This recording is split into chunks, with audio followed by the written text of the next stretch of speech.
Sur la route d'Orléans à Paris, entre Beauce et Forêt, se trouve un village qui gagne à être connu, Chevilly.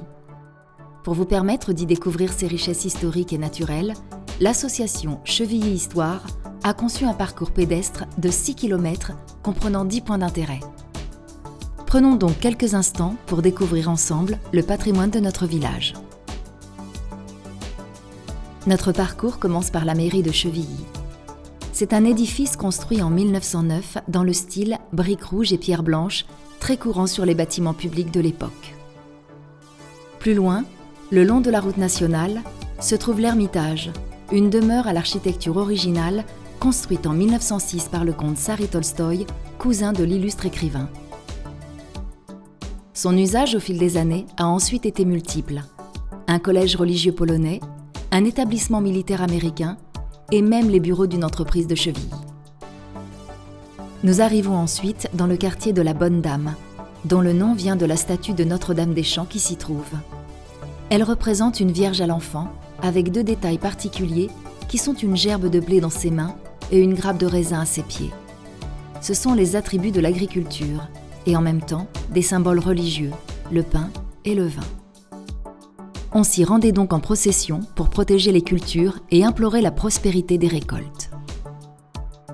Nous nous engageons maintenant vers les bois de la forêt d'Orléans par l'allée des Frênes.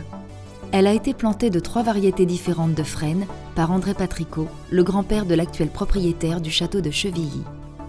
Ingénieur agronome de formation, il fut aussi président de la prestigieuse Académie d'Orléans. Au bout de l'allée des Frênes, nous arrivons au carrefour de l'Étoile, où 6 allées forestières se rencontrent. Autrefois, il y avait 2 autres allées qui découpaient le cercle en 8 angles égaux. Une de ces allées mène au château de Chevilly. Cette somptueuse demeure date des XVIIe et XVIIIe siècles. Elle a connu d'illustres propriétaires, comme Étienne de Silhouette, ministre des Finances du roi Louis XV, ou l'intendant de Sipierre qui mena grand train dans son domaine de Chevilly.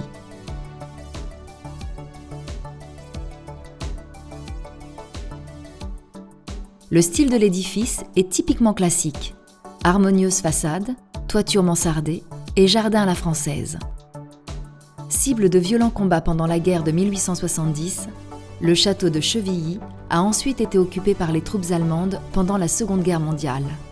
À la Libération, le château a accueilli une figure célèbre, le général Patton, qui fut logé pendant 8 jours dans la chambre principale.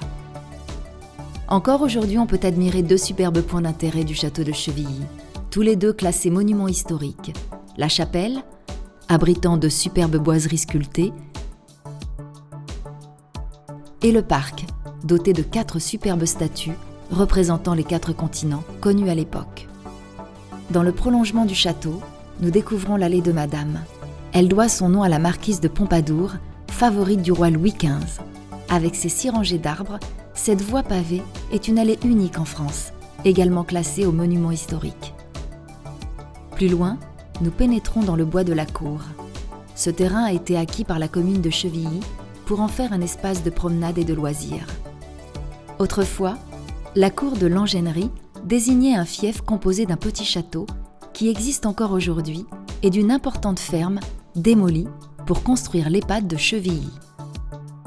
À noter que le château de la Cour a été occupé par de nombreuses personnalités, dont l'écrivaine Louise de Villemorin et le célèbre résistant Honoré d'Étienne d'Orve. Voici l'autre parc municipal de Chevilly. Il appartenait autrefois à la famille Porchon, dont le fils Robert a été tué pendant la Première Guerre mondiale. Il était le compagnon de route et frère d'armes du célèbre écrivain Maurice Genevoix, qui a dédié son livre « Ceux de 14 » à son ami Robert Porchon. Dernière étape de notre parcours, l'église de Chevilly. Elle est récente, car elle a remplacé une ancienne église qui était trop à l'écart du centre-bourg. Elle a été construite en 1838 dans le style néoclassique. C'est une architecture très épurée qu'on rencontre très rarement dans notre région. Notre parcours est maintenant terminé. Il ne vous reste plus qu'à vous procurer notre dépliant Chevilly Histoire qui contient le plan du parcours et une description détaillée de chacun des sites. Vous le trouverez à la mairie ou chez les commerçants de Chevilly et vous partirez ainsi à la découverte du patrimoine de la commune de Chevilly. Bonne balade!